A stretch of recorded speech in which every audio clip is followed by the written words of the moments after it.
Welcome to Meet the Candidate. I'm Taisha Teal, and I have the great pleasure of interviewing my friend today, Rhett Newton, who is currently running for the U.S. Senate seat in North Carolina. Rhett, will you please give the audience a brief introduction of yourself and explain why you are running for U.S. Senate? Well, thank you, Taisha. I am a retired Air Force colonel. I'm the former mayor of beautiful Beaufort, North Carolina, and believe it or not, I'm actually a Duke University PhD candidate studying marine science and conservation. I was born in Winston-Salem. My family moved to the eastern North Carolina when I was 4 years old. My dad was an oceanographer, and my mother was an English teacher at East Carteret High School.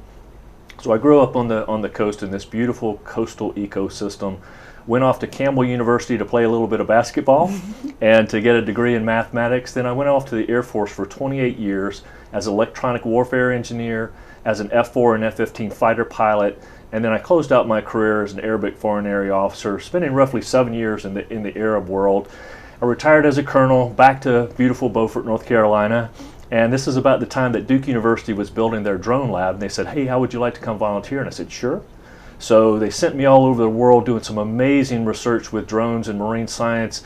And then they asked, how would you like to join the PhD program? And I said, sure. And I was fortunate enough to be selected. And I find myself kind of in the closing stages of finishing up my dissertation and my PhD at Duke University. And that's been a great journey. And I was the mayor of Beaufort from 2017 to 2021. And despite the storms and despite the pandemic, we're doing extraordinarily well. We did a massive cleanup of our waterways after Hurricane Florence. We're fixing infrastructure that was neglected for decades. We built a 5-year plan, so we went from year-to-year crisis management mode into really immense stability for the community. So I'm very proud of the work that we've done there as well. And I'll tell you, Taisha, prior to the insurrection on January the 6th of 2021, I had no inclination to run for the United States Senate. But after watching the insurrection and actions that continue to this day, I just can't sit on the sidelines while our democracy is under attack. So the framework for our campaign is to protect our democracy, to protect our environment, and to help those tens of thousands of North Carolinians across the state of North Carolina who are struggling right now. They're struggling with lack of affordable health care. They're struggling with food insecurity. North Carolina is in the top 10 in the nation in food insecurity. In some cases, it's as basic as shelter. Right. But I also think the audience would probably like to hear, who is Taisha Teal? Can you give us a little bit of background, and how did the two of us meet? Well, that's pretty interesting. So I am also from Beaufort, North Carolina, as you know, and I am a graduate of Campbell University too. I didn't play basketball, however, but we met through the Black Lives Matter protest that was started by Sharissa Elliott in Beaufort, and she reached out for some support, so I was there to help her. She is a licensed clinical social worker there as well, and so am I, a licensed clinical social worker. So it was important to support her in those endeavors. And from there, we kind of started working on that grassroots outpouring and support for those who were struggling with what was going on concerning George Floyd and other issues around the country. And at that time, you were mayor of Beaufort, and you were extremely supportive, very willing to listen to the concerns of the people, of all people of Beaufort, and we knew that then that was going to be a good fit for us to work with you in the town of Beaufort to not only bridge the divide, racial divide, but also to work on doing and moving forward together. So you were very interested in not only talking about the issues, but finding solutions to the problems, and that was very important to us. And so that's who I am. Well, you and Sharissa have certainly been a huge inspiration to me, and you led 2 very peaceful and powerful protests, and then you hosted 2 virtual town halls. And I was amazed at your leadership because you weren't afraid to talk about very difficult subjects. Thank you. That's and there were some times that you fielded some pretty toxic comments, and you just did it with such grace. And I'm just inspired by what you did then, but it also gives me great hope because I know there's this next generation of leaders that's ready to go.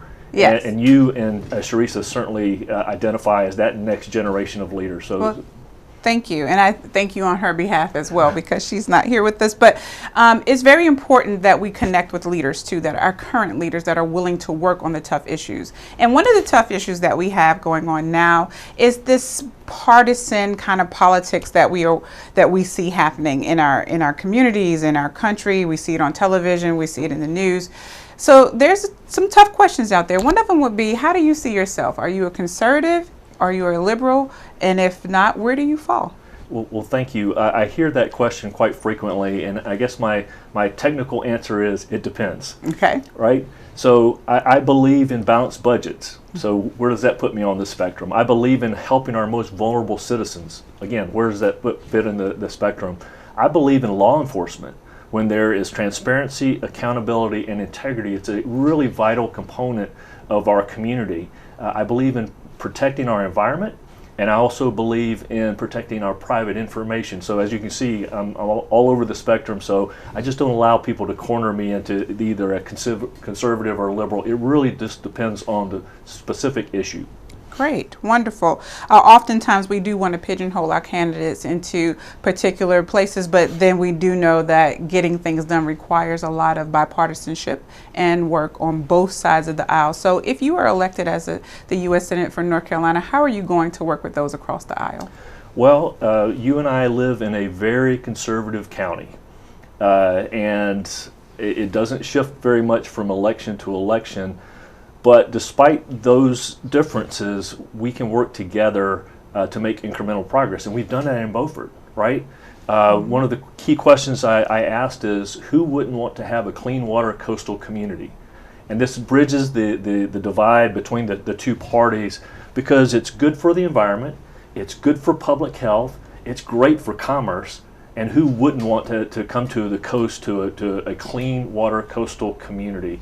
So that's just one example of areas where we can talk together, work on a plan to move forward, which is good for everybody. Right, right. And the name of the game is really being good for everybody. That's right. Because we want everyone to participate in politics, but we also want them to see a reason to participate in politics. So let me ask you this. There are 11 Democratic candidates filed for the May 17th primary. How do you differentiate yourself from the other candidates? I don't consider myself better than the other candidates. I'm just different. So if you believe that our political system is in crisis right now, there's no other candidate that has my crisis management and crisis response experience, to include responding to 9/11, responding to the 2004 tsunami in South Asia, responding to the hurricanes in eastern North Carolina, responding to the pandemic as well. If you believe that climate change is one of our greatest challenges, then no other candidate can speak as a scientist to the human impacts of climate change, but has also had to prepare and respond to storms that I'd had to do as a mayor. If you believe in protecting our environment, there's no other candidate that has anywhere close to my environmental record as well. And then there's foreign policy. Today, on today's date, we're looking at Ukraine and seeing the invasion and the atrocities that are going on there. I've got extensive experience around the globe, but also working in embassies and with embassies, so I understand the importance of foreign policy. And in the case of Ukraine, wouldn't you want to have a senator that's actually done no-fly zones, is familiar with air defense systems, has been involved in a huge humanitarian assistance disaster relief effort in South Asia? Wouldn't you want to have those kind of skill sets for your U.S. senator? And then, like we talked about before, being able to reach across the aisle. I think this is really important, and I've done that as the mayor of Beaufort to be able to move things over. And just to caveat that, we are nonpartisan in our Board of Commissioners, but you still have different party affiliations there as well. But we've made tremendous progress, and it's because we've been able to work together. Wonderful. And it is important to have that experience when you're dealing with people from around the world and across the globe. When you win the primary, and I said when you win the primary, how do you intend to win the general election during a non-presidential year?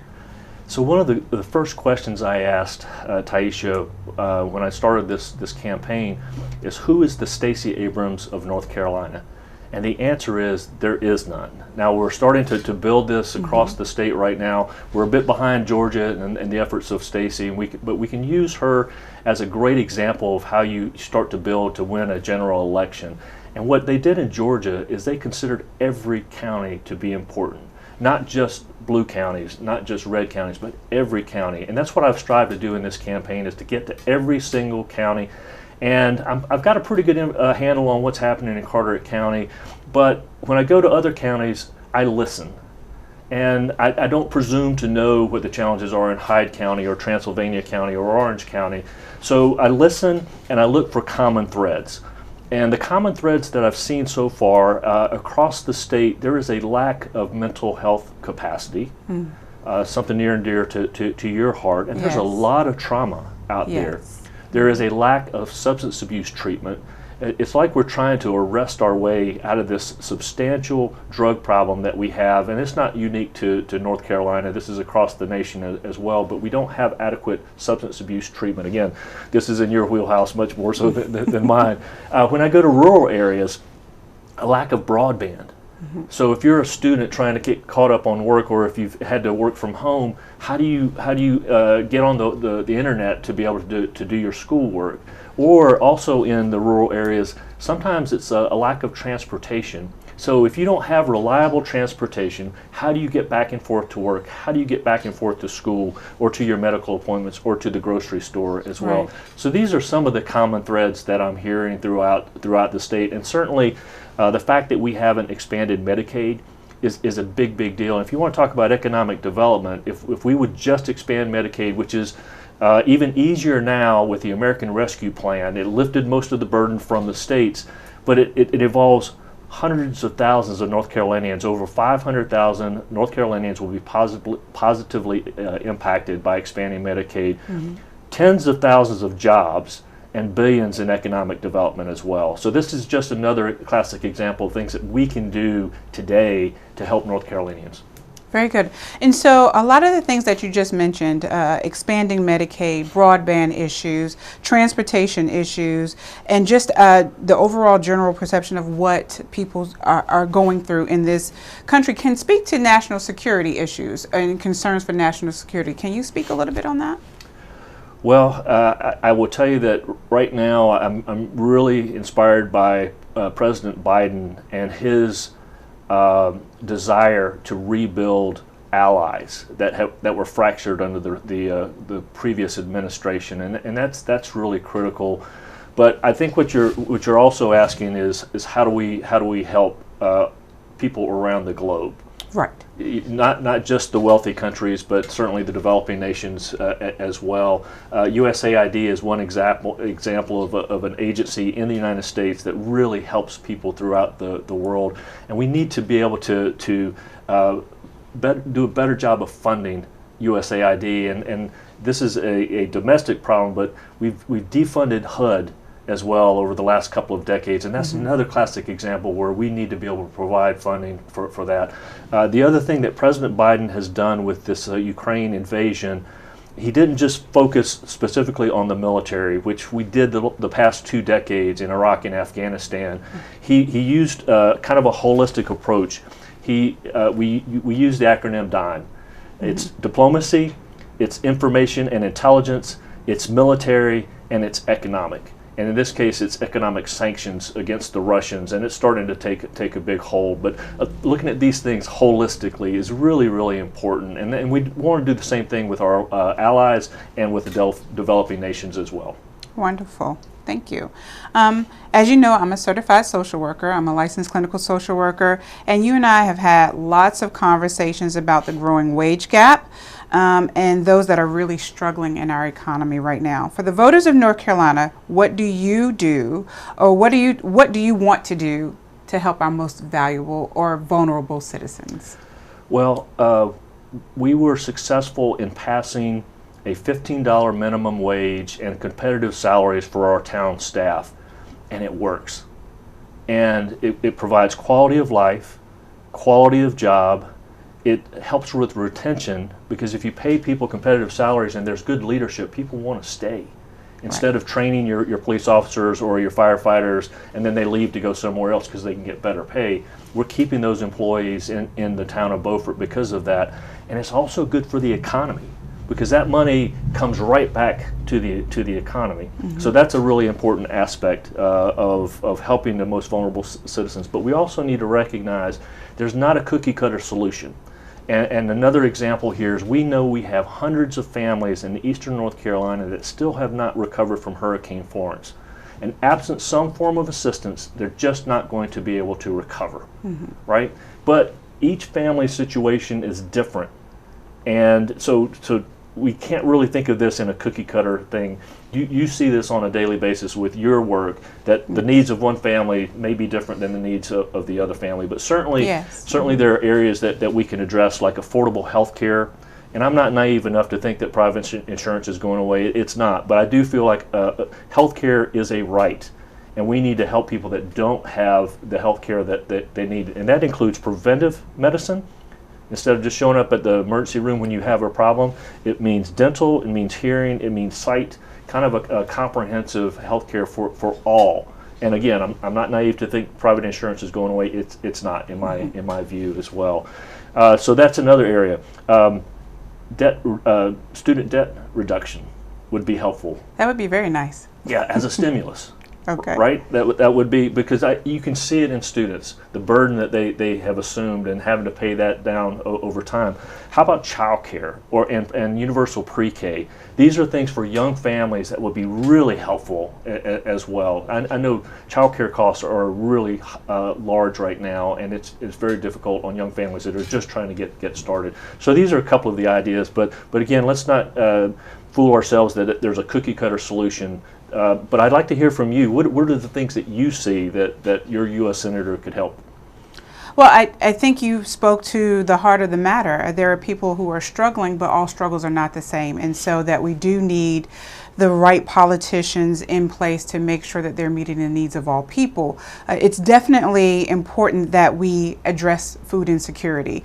It's not enough to say that it's here or just maybe send $5 to $10 to a place that hands out food, but we actually have to get in, roll our sleeves up, and do the work to help wipe out food insecurity, not just for families, but our most vulnerable, our children, who are also our biggest asset in our country, our children. So we need to make sure that they are prepared and ready to go, and to protect our democracy, to protect our future and their future too. And it starts with the basics, like they need good food, they need housing, they need security, they need good schooling, they need education. And so it's very important that we meet all those needs. And yes, it's not a cookie cutter answer, but we do need people who are willing to get in there and make sure they find and fight for the right answers for folks. So, I mean, it's all wrapped up together, which is why I'm going to lead into this next question. Can I pause just a second? Sure, go right ahead. So I think it's important that people understand this wage gap is structural. It has happened over time. So for those that have resources, you can survive hurricanes, you can survive the pandemic. That's true. You really don't have a problem. If you're stuck in this wage gap, you're really struggling right now. Yes. And sometimes it's invisible. To some people, it's not invisible. To me and you, we see this on a daily basis, and we just have to be able to reduce this wage gap. Right. So thank you. No problem. And that's very true. I do work with families who come from a broad spectrum of, on incomes, and so those who have the lowest incomes are struggling the most. And of course, that sounds like, of course they would, but they are struggling in ways that puts them further behind other families. And so that gap just keeps getting bigger and wider and harder for them to close. And so it is important that we keep those families in mind, because they are just as much an important part of our American fabric as anyone else is. And so I'm glad that you are the candidate to do that. I appreciate that, Taisha, and I think whether you know it or not, or whether the audience knows it or not, those vulnerable citizens affect all of us, right? And we need to be able to lift them up and reduce this wage gap to help everybody. When we help our most vulnerable citizens, we're helping everybody. Absolutely. I agree with that. So we started talking about me a little bit at the beginning, and how we met and how we got started with the Black Lives Matter protest in Beaufort, North Carolina. But let's go back to that for just a second. Let's talk about racism and social justice. As a U.S. Senator, how do you intend to level the playing field and bring back the American dream for all? Yeah, I think we have to insist on transparency, on accountability, and integrity to be able to make sure that all Americans are treated the same way.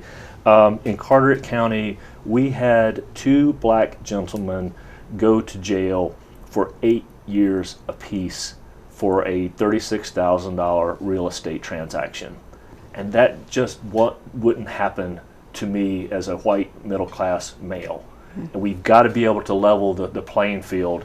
And the wealthy seem to have a better opportunity in litigation than those that don't have resources. And it gets right back to the wage gap again. Right. We just can't allow discrimination of any form. And that's going to take some powerful leadership to make sure that the playing field is level for everyone. And quite frankly, I've never been in your shoes. And I need to listen to people and kind of find where those common threads are to make sure that we are treating all Americans the same and that we're living the American dream. When I was overseas, a lot of people did not like the U.S. government. Mm-hmm. Every single person I talked to loved the American dream. The American dream, if you work hard, if you study hard, you and your family have an opportunity, and we need to make sure that American dream exists so that everybody has the same opportunity. Wonderful. Thank you.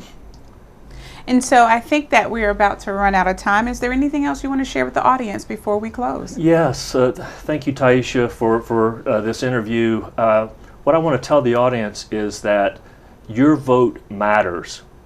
Elections matter. Leadership matters.